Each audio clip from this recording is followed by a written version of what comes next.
My son looked me dead in the eye and said, "Go die in peace." So I did the one thing he never expected. I lived long enough to give my real son what he truly deserved. If you're listening to this right now, wherever you are in this world, I want you to know something. Sometimes the people we love the most are the ones who hurt us deepest.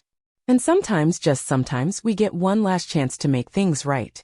My name is Clara Delaney. I'm 76 years old, and for most of my life, I thought love could fix anything. That if you just kept pouring it out, eventually even the coldest heart would soften. That belief nearly destroyed me.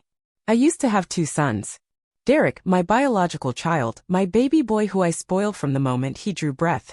And Isaiah, who we adopted when he was just 6 months old, back when my husband Walter and I thought we couldn't have children of our own. I remember the day we brought Isaiah home. He was so tiny, so perfect, and when he wrapped his little fingers around mine, it felt like he'd already decided we were his family. Walter called him our little judge even then, said there was something serious and knowing in those dark eyes.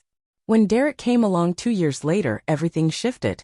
I gave Isaiah rules, but I gave Derek excuses. I made Isaiah share everything, but I let Derek take whatever he wanted. And when Walter died from kidney disease 15 years ago, Lord help me, it only got worse. You see, grief makes you do foolish things. Makes you cling to what you think you might lose instead of protecting what you already have. Derek knew exactly how to fill that hole in my heart with his charm and manipulation, and I let him do it because I was too broken to see the truth. Now here I was, 76 years old, walking on eggshells in my own house. Derek was 43, jobless, unstable, living under my roof for 3 years. 3 years of missing money, broken promises, and late-night arguments that left me crying into my pillow. He never hit me, but sometimes I think that would have been easier than the things he said. Isaiah lived across the city. He'd become a judge, a good one from what I heard. We hadn't spoken much in recent years, not since Derek poisoned my mind against him, telling me Isaiah looked down on us, that he didn't want anything to do with this family. And fool that I was, I believed it. That morning started like all the others. I made coffee, took my pills, turned on the old gospel station. Derek stumbled in around 11, still reeking of whatever he'd gotten into the night before. Didn't say good morning, just grabbed a cup, sloshed coffee all over my clean counter, and asked if I'd remembered to pay his phone bill. When I told him not yet, he slammed that cup down so hard it cracked right down the middle. "You're slipping, Ma," he muttered, not even looking at me. "Maybe it's time you let go of all this. Go die in peace already. Let somebody else handle things." He said it like he was giving me advice. Like it was reasonable. I stared at this man, my own son, the same boy I'd held through fevers and defended at school meetings and bailed out of trouble more times than I could count. My throat closed up like someone had reached in and twisted it shut. He left the room like nothing had happened, and I sat there for hours, shaking. Those 6 words played on repeat in my mind like a song I didn't want to hear. Go die in peace. If you've ever had someone you love tell you to die, write "heard" in the comments. Because that kind of pain, it changes something in your bones. That night I couldn't sleep. I sat in my bedroom with the light on, staring at an old photo of Walter and me when we were young and happy. Isaiah was sitting on Walter's lap, Derek squirming in my arms. I remembered Walter whispering to me once when Derek was 16 and already causing trouble, "You've got to stop coddling him, Clara, or one day he's going to make you regret it." That day had come. I got up quietly, locked my bedroom door, and pulled out my old bank documents. I hadn't looked at these papers in years. There were life insurance policies, the will Walter and I had written together, still listing both boys as beneficiaries. But my heart felt different now. Heavy and tired and afraid. Because the truth was I had failed Isaiah. Not just once but over and over. He was the one who cleaned up after Derek's tantrums, the one who worked hard and stayed out of trouble and never asked for anything. And I had let Derek twist my view of him until all I saw was distance. But distance doesn't mean disloyalty. I picked up the phone around midnight, hands still trembling. When Isaiah answered, I didn't even know what to say, so I cried. "Ma," he said softly. "Don't cry." "I'm sorry," I whispered. "I should have listened to you. I should have seen it." I let him come between us. There was silence, then his voice again, steady as always. "I still ask about you every week." And he did. I knew it was true. My neighbor had told me once that Isaiah called when I was in the hospital last year, and Derek never even told me. He didn't say much after that, just stayed on the line until I said goodnight. That night I didn't sleep, but I didn't cry either. For the first time in years, I started waking up. The next few weeks passed in a fog. I went about my days pretending everything was normal, but nothing felt normal anymore. I watched Derek closely, how he moved, how he talked, the way he stared at my purse like he was measuring what he could take. I started hiding my jewelry in odd places, inside old flour tins and under the mattress. It felt ridiculous, but I was scared of my own son. Every time Derek walked into a room, my whole body tensed. I never thought I'd fear him, not my baby. But the truth was clearer now than it had ever been. He didn't see me as a mother. He saw me as a wallet with a weak pulse. I called Isaiah again, didn't tell him everything, just that things were getting worse. He didn't ask for details, never pressured me. He just listened. "You need anything, you call," he said. "Don't wait too long next time." His voice always calmed me, like a steady hand on my shoulder. I could hear the disappointment beneath the kindness, but he never said it out loud. That made it worse somehow, the way he still cared even after everything. One afternoon I asked Derek to take the trash out. Wasn't a big request, but he rolled his eyes and muttered something about how I should be grateful he was even there. Grateful. That word stayed with me. Grateful for what? For his presence? For his anger? For the way he'd made me feel like a burden in my own home? I began writing in a notebook at night. Not a journal, just thoughts and fears and regrets and plans. I called the lawyer Isaiah had once recommended, didn't mention Derek's name, just wanted to know what my options were. The lawyer told me my will was outdated, that if anything happened to me it could be contested, especially by someone living with me. That shook me to my core. The next day, I quietly began putting things in motion. That same evening, Derek barged into my room while I was watching television. His eyes were wide and twitchy. I knew that look. He needed money for his habit. "You got money?" he demanded. I shook my head. "Not right now." "You're lying," he snapped. "Where's your purse?" "I don't have anything on me," I said, trying to stay calm. He lunged toward me and grabbed my necklace, an old gold chain Walter had given me for our 30th anniversary. I clutched at it, but he yanked hard. The clasp broke and I stumbled backward, hitting the corner of the coffee table. Pain shot through my elbow and hip like fire. I cried out, but he was already gone, storming out of the house with my necklace. I sat there gasping, holding my side. The tears came fast, not just from the pain, but from the shame. How had I let it come to this? If you think what he did was wrong, write wrong in the comments. If you think I deserved it for spoiling him, write deserved. But be honest with yourself. I picked myself up, grabbed my coat, and walked outside. I didn't even lock the door. I stood at the curb and waved down a cab, gave the driver Isaiah's address from memory. When I rang his doorbell at almost midnight, the porch light came on and there he was, my adopted son, standing barefoot in sweatpants and a t-shirt. He looked at me, then at the bruise forming on my arm, the blood on my palm, the tears streaming down my face. "Ma," he said, and I couldn't speak. My throat closed up completely. I just shook my head, trembling. He reached out and pulled me inside without another word. Isaiah didn't ask what happened right away. He sat me down on his couch, brought me water, and called someone. I didn't know who until I heard him say, "Yes, elder abuse. Immediate action. I'm bringing the complaint to the bench myself." He hung up and finally turned to me. What did he do? I told him, not everything, just enough. He listened in silence, his jaw tight, his eyes calm but burning. "You're safe now," he said. "You stay here." He brought me to his guest room, tucked a blanket around my legs like I was a child again. I didn't sleep that night either, but not because I was scared. I was stunned that after everything, Isaiah still opened his door, still called me Ma, still protected me. The next day he drove me to the clinic, took pictures of the bruises, helped me file an official report. Isaiah called a detective he trusted and personally pushed the case through. By evening, Derek had been arrested. Isaiah didn't gloat. He didn't say, "I told you so." He just said, "You deserve peace and I'm going to make sure you get it."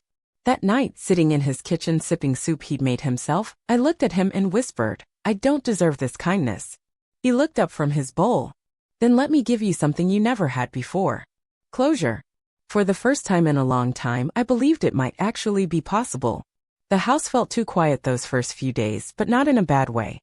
It was a peaceful quiet. No slamming doors, no footsteps pacing through the hallway at night, no tension hanging in the air like smoke. I was safe, but my mind hadn't caught up yet. Every sudden sound made me flinch. Every creak of the floorboards had me turning my head. My body was out of danger, but my spirit was still in survival mode. Isaiah noticed, but he didn't push. He gave me time, gave me space, but most importantly, he gave me dignity. He let me move at my own pace, even if that meant sitting in silence some mornings, just staring out his kitchen window while he made eggs. I couldn't help but study him sometimes when he wasn't looking. He had Walter's stillness, that quiet strength that didn't need to announce itself.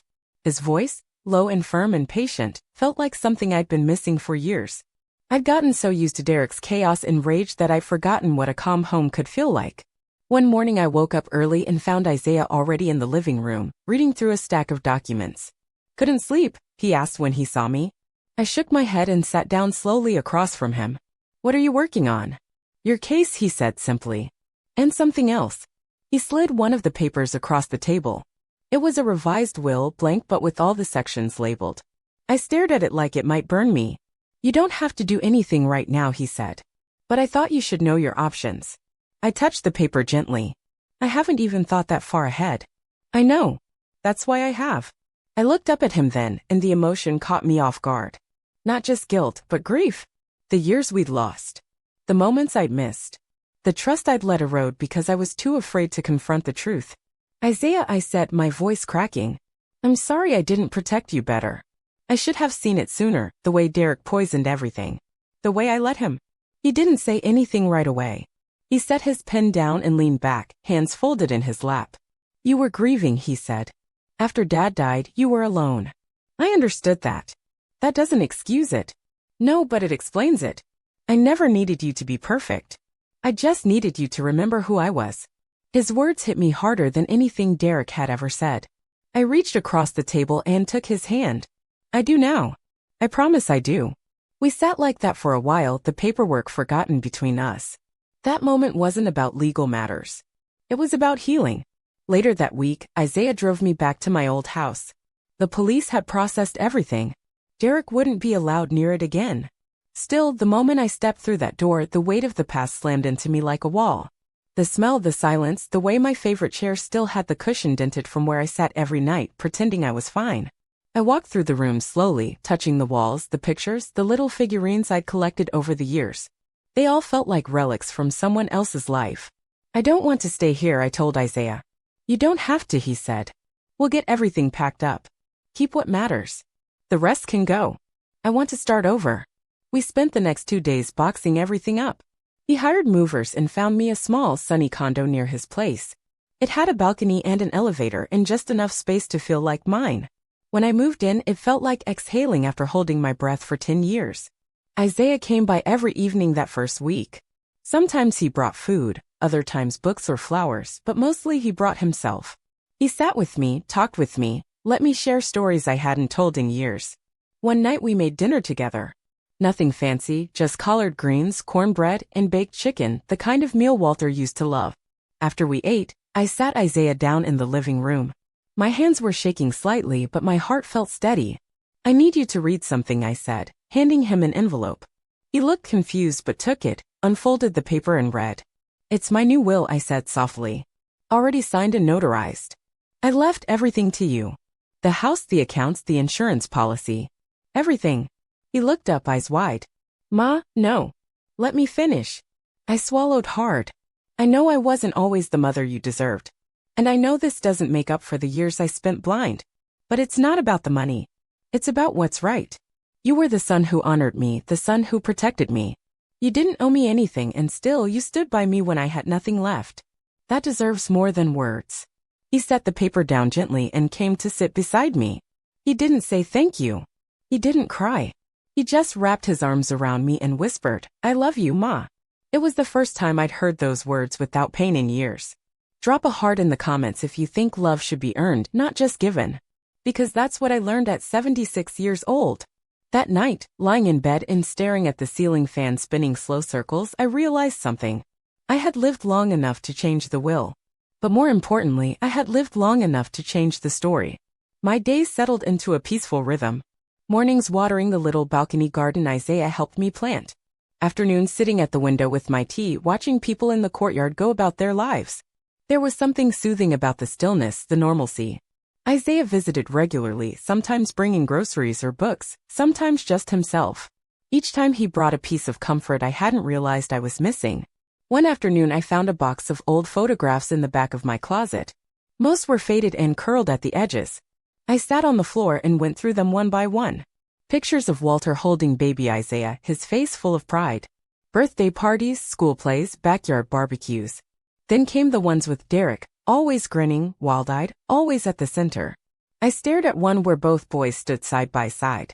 Isaiah's hand rested lightly on Derek's shoulder, and Derek had that crooked smile I remembered. That was the last time they both laughed in the same room. Later that evening, Isaiah came by with dinner. We sat on the couch, plates balanced on our knees, some old rerun playing on TV that neither of us was really watching. I found the old photos, I said quietly. He glanced at me curious. There's one of you and Derek. You were maybe 10. He'd just gotten that red bike he wanted so badly. Isaiah nodded. I remember that. Dad made us take turns riding it. I smiled faintly. You always let him go twice as long. He always cried if I didn't. There was no anger in his voice, no bitterness. Just truth. I wish I had done more to balance things, I said. I wish I had seen the way he leaned on you for everything and how I let it happen. Isaiah set his plate down and turned to face me. You can't go back, Ma. You can only go forward. And you've already done the hardest part. You chose to see things clearly.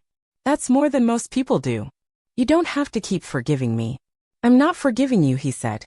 I'm just loving you. That's different. The next week, Derek's court date arrived. I didn't want to go, but I knew I needed to. Isaiah stood beside me in that courtroom, his presence grounding me. Derek was brought in wearing a wrinkled jumpsuit, wrists cuffed. He didn't look at me, didn't acknowledge me at all. When the judge read the charges, assault, elder abuse, attempted robbery, I felt my knees weaken, but I stayed upright. I remembered the boy he used to be. The way he'd cling to my skirt when he was scared. The way he'd fall asleep in my lap. The first time he said, Mama, and how it melted my heart. But that boy was long gone. When the judge asked if I had anything to say, I stepped forward slowly. My name is Clara Delaney, I began. I'm 76 years old. I raised Derek. I also raised Isaiah, who stands beside me now. I made mistakes. I admit that. I see them clearly now. But one thing I never expected was to fear for my life in my own home. I never thought I'd have to hide my jewelry or sleep with my door locked. I never imagined my own son would try to hurt me for money. My voice grew stronger. I'm not here today for revenge. I'm here because I deserve peace. And I won't be silent about what was done to me. The courtroom was quiet. Even the judge looked moved. Derek didn't speak. He didn't apologize. When the sentence was handed down, 3 years in state prison with mandatory rehab, I felt no joy, but I did feel relief. And that was enough. Outside the courthouse, Isaiah took my hand. You did good, Ma. I did what I had to. We drove home in silence. Not the heavy kind, but the kind that comes after a storm. The air felt clearer. A few days later, Isaiah brought over a photo frame. Inside was a picture of Walter, me, and Isaiah taken the year he graduated law school. I'd forgotten it existed. I stared at it for a long time before placing it on the mantel in my new living room. This is home now, I said. Yes, Isaiah agreed. It is. My days after the trial took on a new rhythm. Quieter, softer. I found myself waking up early not because I had to, but because I wanted to. I opened windows to let in the morning air. I made breakfast slowly, the way I used to when Walter was alive. Grits on the stove, eggs just right, gospel music humming low in the background. This time, though, it wasn't for anyone else. It was for me. One afternoon, sitting on my little balcony tending to my herbs, I heard a soft knock at the door. Isaiah let himself in, carrying a small grocery bag. You're cooking again? I asked, smiling. Thought I'd try, he said. You made it look easy last week. You forget I used to feed a house full of boys. And your father had an appetite like a bear. He smiled at that, a real smile, not polite or forced. We cooked together that night, and it felt like the kind of evening you want to put in a jar and save. After dinner, I asked him to stay a little longer. He sat across from me at the kitchen table, sipping sweet tea. There's something I've been thinking about, I said. I never really asked you what it felt like, growing up beside Derek, watching how different I treated you both. He paused, then set his glass down. I think I always knew that I wasn't treated the same. But I also knew it wasn't because you didn't love me. It was because you were scared. Scared of losing Derek. Scared of doing it wrong. I saw it in your eyes. I nodded, swallowing the lump in my throat. I wish I had done better. You're doing better now, he said. That counts. Let me know in the comments if you've ever had to choose between 2 children. Because that's the hardest thing a parent can face, and most of us get it wrong the first time. That night I pulled out an old keepsake box I hadn't opened in years. Inside were little things, cards, dried flowers, and a letter Walter wrote me when we first brought Isaiah home. I reread that letter twice. He wrote about how love wasn't measured by blood but by sacrifice and consistency. Walter always had a way of seeing truth before the rest of us caught up. The next day I called my attorney and scheduled another visit. Isaiah drove me, didn't ask what it was for, just held the door open and waited patiently while I handled my business. When we got back home, I handed him a manila envelope. "What's this?" he asked. "Something official." He opened it, brows furrowing as he read. "You put my name on everything." "I did." He shook his head. "You didn't have to." "I did," I said again. "Because I don't want there to be any question. Not in court, not in family gossip, not in your heart. This is your home now, Isaiah. Not just the condo, not just the keys. My name, my legacy. Everything I have left, I'm leaving to you because you've already given me more than I can ever repay." He didn't speak for a long time. Then he folded the papers neatly, placed them back in the envelope, and reached for my hand. "I'll take care of it," he said. "I'll take care of you." We sat like that for a long time, the late afternoon sun painting golden stripes across the floor. I didn't feel heavy anymore. I didn't feel afraid. I felt like I had finally done something right. Later that week, we attended a small service for Walter's birthday. Just the two of us. We brought flowers and Isaiah read a short scripture. I stood beside him and listened to the words, letting them sink in. I imagined Walter smiling somewhere, watching us rebuild what he always hoped we would. When we got home, I cooked one of Walter's favorite meals, beef stew and cornbread. Isaiah insisted on washing the dishes. I let him, sitting with a book and watching him from the kitchen doorway. That's when it really hit me. Not just what I had lost over the years, but what I had found again. I hadn't just survived. I had rebuilt something better. That night I wrote in my notebook again, but this time it wasn't about fear or regret. It was about gratitude. I wrote about second chances, about love that doesn't fade just because it was once overlooked, about sons who show up when it counts and mothers who learn, even in old age, how to do right by the ones who always stood in the shadows. I never thought peace would come to me in old age. For a long time I assumed I'd leave this world with regrets on my shoulders and silence in my home. But things changed, sometimes slowly, sometimes all at once. And if you're lucky, life hands you one last chance to do right by the people you wronged, even if they never asked for it. Isaiah kept his promise. He didn't just take care of my affairs. He took care of me. He made sure I never went to a doctor's appointment alone. He checked in every evening with a call or a knock. He handled bills, paperwork, even small things like renewing my ID or fixing a loose step outside. Not because he had to, but because that's who he was, who he'd always been. One afternoon, I sat on the balcony watching the rain. It was soft and steady, tapping against the railing in a rhythm that reminded me of lullabies I used to hum when the boys were small. Isaiah stepped out with a blanket and draped it over my shoulders before pulling up a chair beside me. "You cold?" he asked. "Not anymore." We sat there listening to the rain.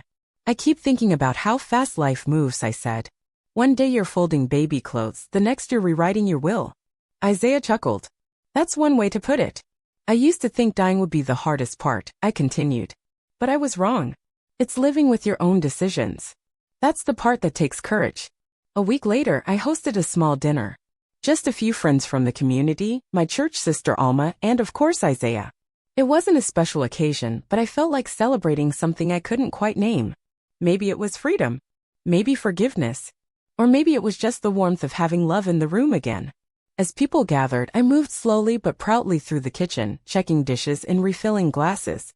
My legs weren't what they used to be, but my spirit felt stronger than it had in years. At the end of the night, Isaiah stayed behind to help me clean. He was putting away leftovers when I touched his arm. "There's one more thing I want you to have," I said. He went to my nightstand and came back with a small velvet box. Inside was a silver pocket watch, one Walter had carried for decades. I'd kept it hidden all these years, unsure who it should go to. Isaiah opened it gently. Inside the lid was an engraving, not Walter's initials, but a date. "The day we adopted Isaiah. He bought this the day we brought you home," I said softly. Said it was the day time started moving differently. Isaiah's eyes filled, but he said nothing. He just nodded and placed the watch carefully back in the box. "I don't deserve this," he said. "You deserve more than this," I told him. "But it's a start." The next morning, I woke up early, made myself some tea, and sat at the table to write one final letter. Not for a lawyer or a court, not even for Isaiah. just for myself. I wrote that I forgave myself. Not because I earned it, but because I finally understood that regret only has power if you let it stay unanswered. I wrote that Isaiah was my son in every way that mattered. And I wrote that Derek, wherever he was, would have to face his own truth one day without my protection. I sealed the letter and tucked it into the back of my notebook. That afternoon, Isaiah stopped by with a bouquet of yellow tulips. "Just felt like flowers today," he said with a smile. I laughed and placed them in a vase near the window. We ate lunch, shared a piece of peach cobbler, and sat quietly listening to the old Motown station I kept playing on Sundays. Before he left, he hugged me gently. "Anything you need, I'm right up the road." I watched him walk away with that steady stride, tall and calm, carrying a piece of my heart in every step. When the door closed, I didn't feel alone. I felt full.